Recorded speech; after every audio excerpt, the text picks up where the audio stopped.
Bien, señores, estamos de vuelta con Matinal. Ana Mercy Otañez, quienes habla Percio Maldonado. Vamos a recibir al diputado Fidel Santana, diputado nacional del Frente Amplio, quien está aquí con nosotros. Bienvenido. Muchísimas gracias. Buenos días, bienvenido. Siempre es un agrado y esta mañana que está bastante... Esta es una mañana caliente. Una mañana complicada y qué mejor que usted para hacer una panorámica de la situación con la que nos levantamos en el día de hoy y que hemos dado cobertura especial desde Telemicro de todo lo que han sido los arrestos en sus domicilios de algunos funcionarios del gobierno, pasados funcionarios, dirigentes políticos de agrupaciones o partidos de la oposición. ¿Cómo usted lo ve? ¿Qué piensa? Visto eso que dice Ana, la bola está corriendo. ¿A dónde va a ir a parar? Sí, antes de iniciar hablábamos, don Percio, de que se inicia un ajedrez complejo con estos apresamientos.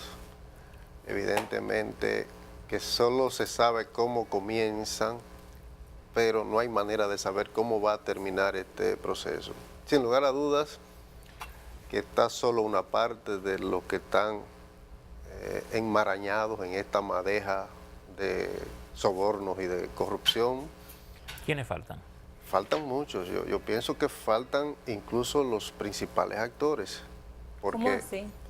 Claro que sí, porque quienes se vinculan al tema de pago de campaña, es decir, ese dinero que se usó para pago de campaña, quiénes son los responsables, quiénes lo recibieron, a quiénes le entregaron.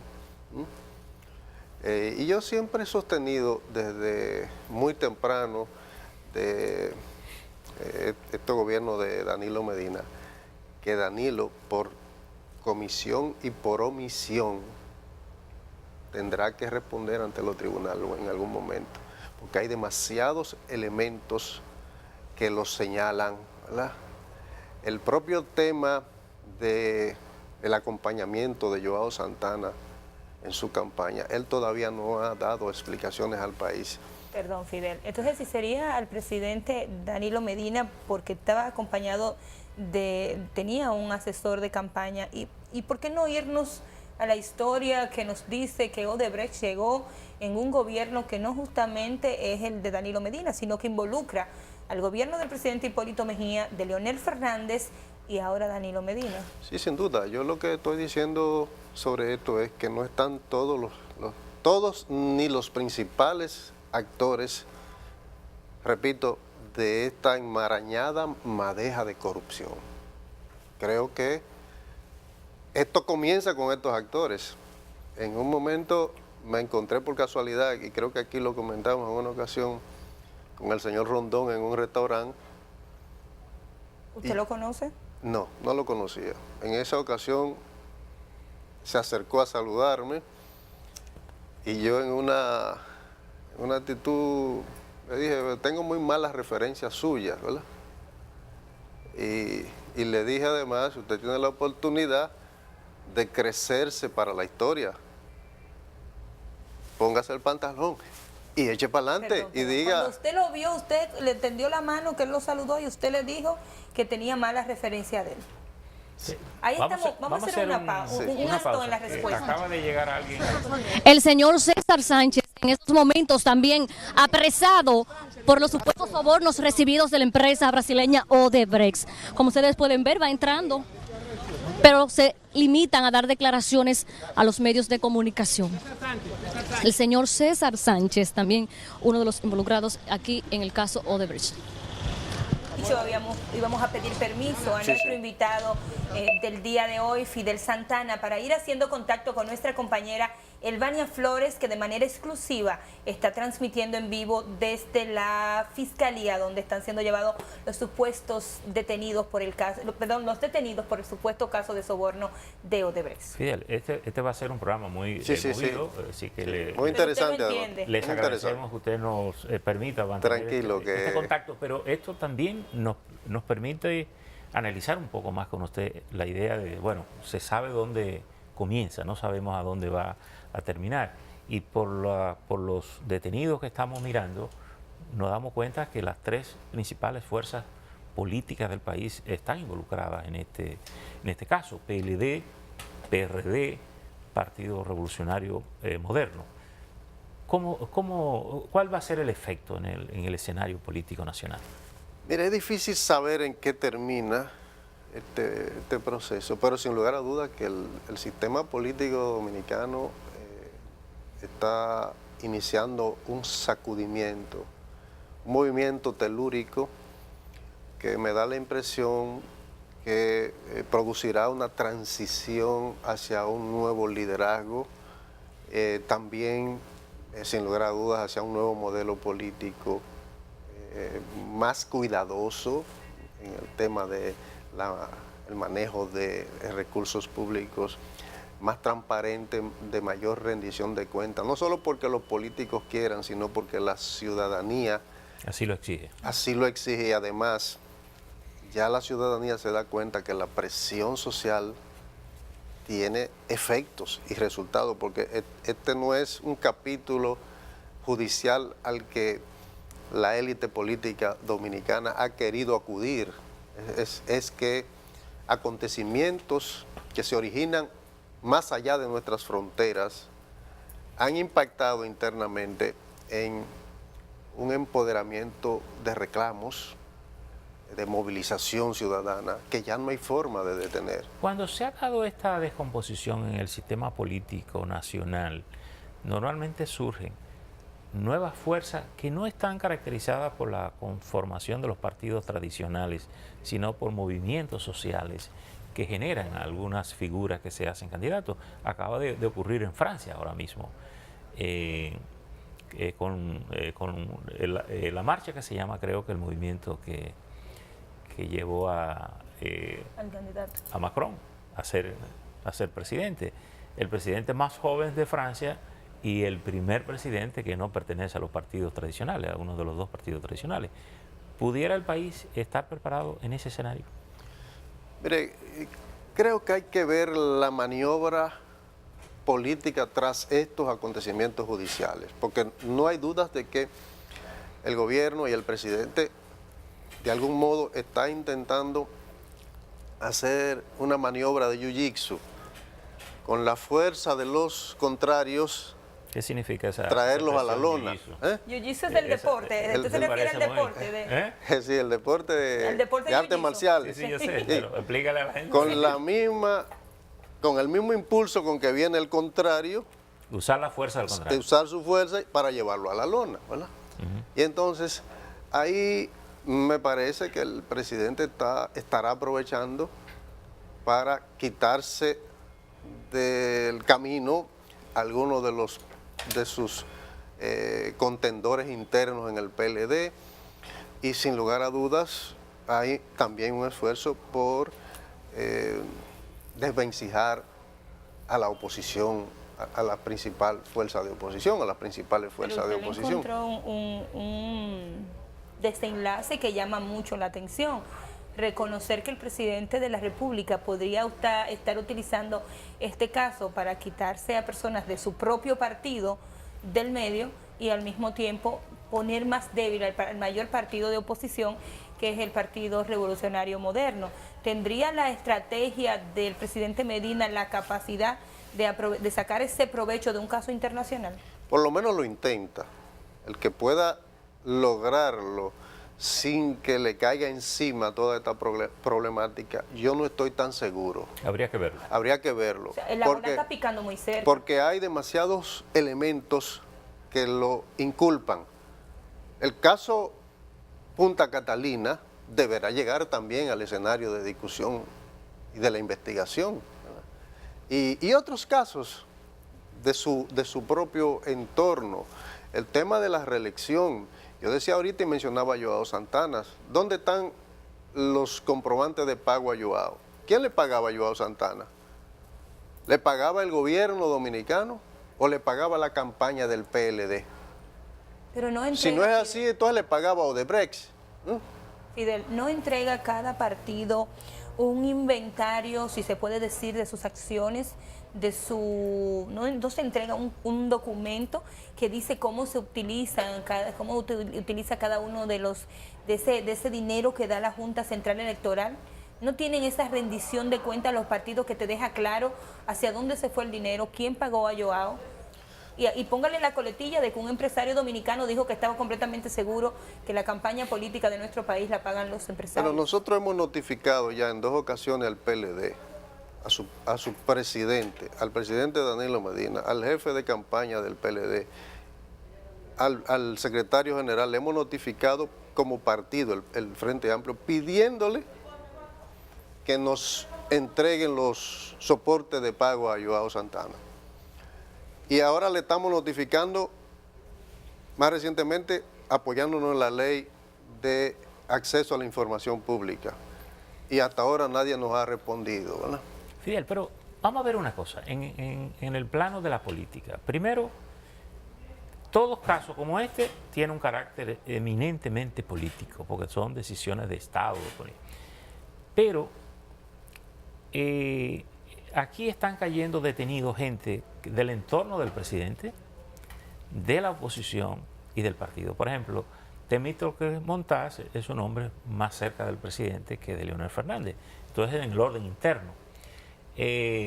Rudy González pertenece al PRD, que es un partido aliado del gobierno. Más allá de esa jugada que usted estima que en el orden político se puede construir, hay una realidad inminente. Son nombres que aparecen involucrados en un expediente escandaloso en el orden internacional de que el gobierno no podrá olvidar. Porque si hay niveles de compromiso de corrupción, incluyendo lo del presidente, esos nombres van a salir. Porque todo lo que está pasando aquí está dependiendo de lo que está pasando en Brasil. Y si el gobierno no domina la información, va a tener que trabajar con la información que van a estar saliendo. Sin lugar a duda que lo que está ocurriendo fuera impacta acá.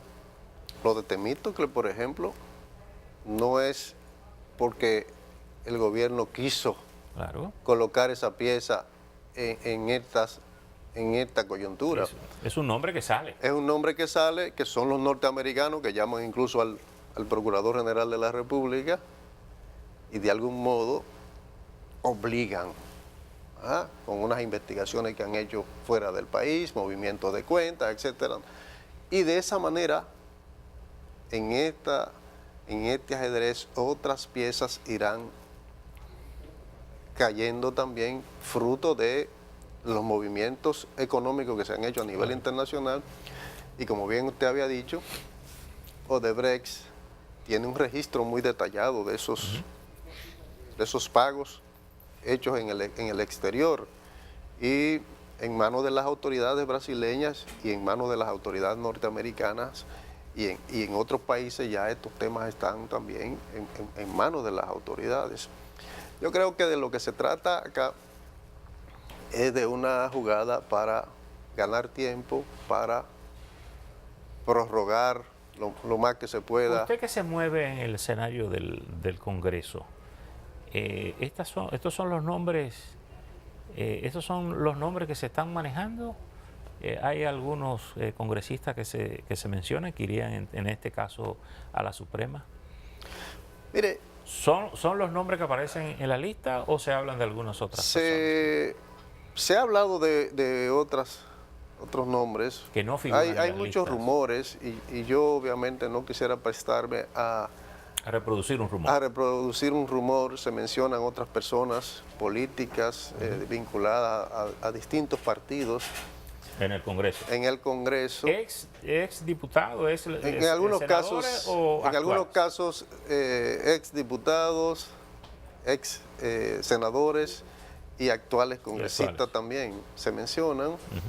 Obviamente vamos a esperar que la justicia sea la que comience a presentar los que van saliendo a partir de las evidencias que la justicia sobre eso ya tenga construido, porque ciertamente no quisiera mover a nadie que no esté realmente vinculado a esos hechos. Y en ese sentido, ¿qué margen tendría el gobierno de excluir nombres que figuren en ese proceso de investigación?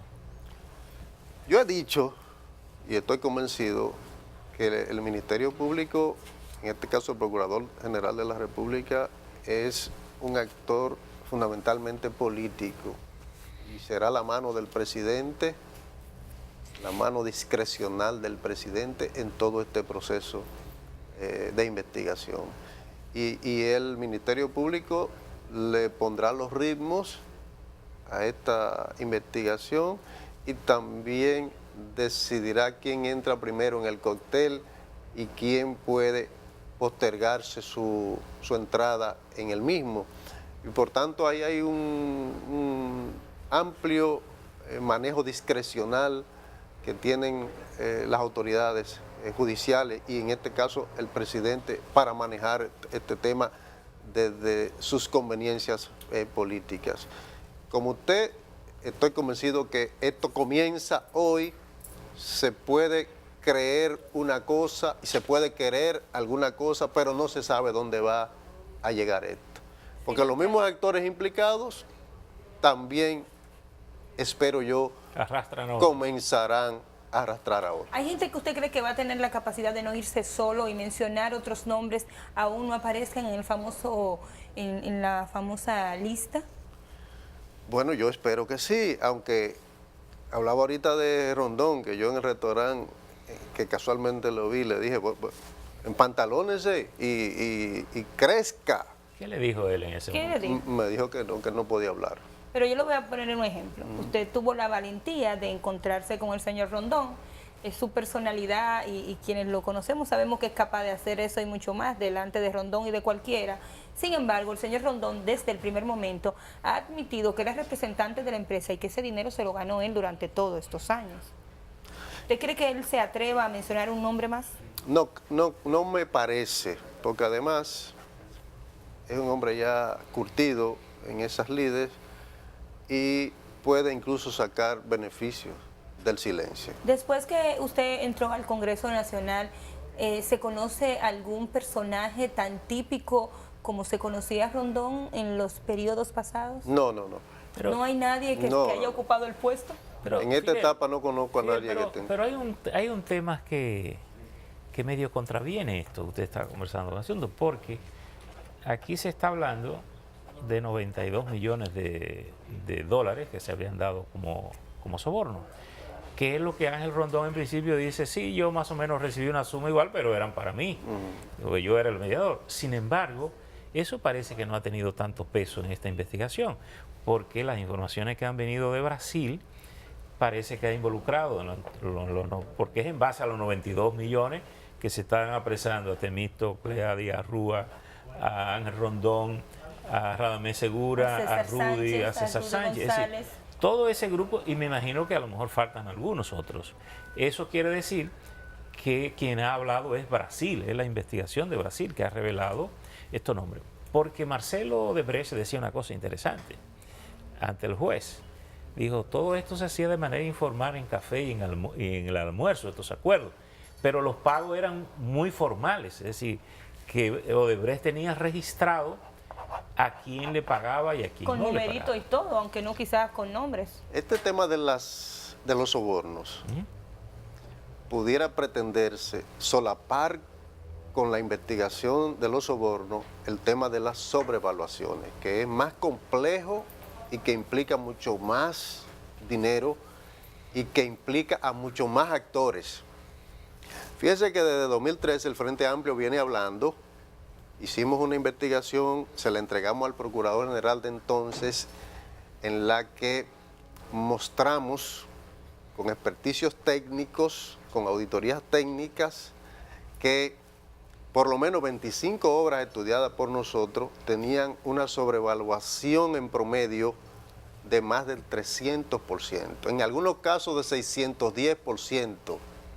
En el menor de los casos estudiados por nosotros, de 9% de sobrevaluación, que es más o menos aceptable, el caso de una pequeña iglesia en La Vega. Pero después todas las demás obras están exageradamente sobrevaluadas. Y entonces, a lo que la sociedad debe apuntar, porque los sobornos son apenas la punta del iceberg, es a que la investigación avance hacia las sobrevaluaciones, que es donde está realmente la enorme cantidad de dinero robado al Estado dominicano. Hay un proceso abierto en Cámara de Cuentas. Así que pudiera tal vez arrojar luz en esa dirección. Claro, además no le da a usted buen pie y buen inicio que se comiencen a mencionar y a arrestar a personas por el caso de la sobrevaluación, del soborno para llegar a la sobrevaluación. ¿O le da temor a usted que nos quedemos en el soborno y la justicia dominicana no tenga los pantalones, como usted dijo al inicio, y le pedía a Ángel Rondón, para enfrentar entonces lo que son las obras sobrevaluadas en nuestro país? Por eso digo que es un manejo muy discrecional hasta ahora. Además, con el control que tiene la cúpula del PLD, de las cortes judiciales y de todo el esquema judicial. Por eso insisto en que es la sociedad, en que es la ciudadanía la que tiene que empujar que esto no se quede ahí. La Cámara de Cuentas ha dicho que va a hacer unos experticios, unas auditorías. ¿Confía usted? Ojalá que se apoye esto en entidades internacionales más equilibradas y entonces podamos tener unos experticios técnicos más sólidos. Eso responde a mi pregunta, que usted no confía en un experticio que haga la Cámara de Cuentas. Mire, diría, no puedo adelantarme, he dicho que abro un margen de la duda a la nueva Cámara de Cuentas, no puedo prejuiciarme, pero sí creo que sería saludable que se apoyara en otras entidades. ¿En qué medida el acuerdo del gobierno, de la Procuraduría con Odebrecht invalida la posibilidad de que se entre al tema de las sobrevaluaciones o no quede Odebrecht exonerada de ese nivel de responsabilidad? Ese es un tema complejo porque es un acuerdo con una empresa delincuente, que además el Estado sigue utilizando su servicio y pagándole. Entonces es como contraproducente que un Estado inicie unas investigaciones con una empresa delincuente que al mismo tiempo siga usando su servicio y pagándole a esa empresa. Ya el tiempo se nos ha terminado, pero no quisiera que se fuera de aquí sin que usted nos dé esta consideración. ¿Le parece confiable el juez que ha designado la Suprema Corte de Justicia para conocer el caso Odebrecht? Mire, es una persona de carrera reconocida. Yo espero que haga su trabajo. Creo que es un caso que le cae en las manos, que lo catapulta en la historia como un juez de probada trayectoria, o sencillamente lo hunde. Yo creo que tiene en sus manos la posibilidad de pasar a la historia y además lo aliento a que lo haga. Muy bien. Gracias por estar aquí con nosotros. Gracias por estar aquí con nosotros. Y gracias por permitirnos hacer las interrupciones para poder mantener a los amigos televidentes informados de todo este proceso. Así es, a ustedes gracias por la sintonía. Manténgase ahí, haremos un contacto en vivo luego de la pausa con nuestro señor director, el señor Domingo del Pilar, para llevar las incidencias de todo lo que está pasando con los arrestos del caso Odebrecht. Feliz resto del día.